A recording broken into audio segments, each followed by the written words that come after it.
Hey, Joseph here, and welcome to another Createschool tutorial. Today's tutorial is all about soundscapes. Now, soundscape can be defined as the sounds heard in a particular location. This first clip I'm going to play has no sounds at all, and I want you to think about the sounds that you should be hearing. Okay, so it looks pretty good, but without sound it's kind of hollow. I guess the most obvious sound effect we're missing are footsteps. So let's see what it's like when we add that in.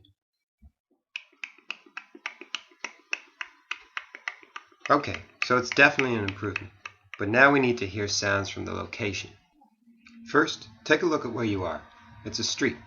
Let's say it's a busy street, and add in the sound effects of outdoor ambience, people talking, a motorbike and a car.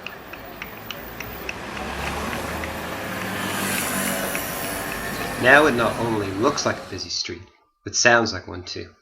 This soundscape was created using 5 simple sounds, and how many you use is really up to you. Keep in mind that you don't always have to see the things you're hearing. For example, the car and the motorbike are never seen, but once we hear them we believe that they are there. That's all we have time for.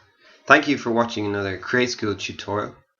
And as always, be sure to check out our Facebook, Vimeo, Twitter and YouTube accounts for more information.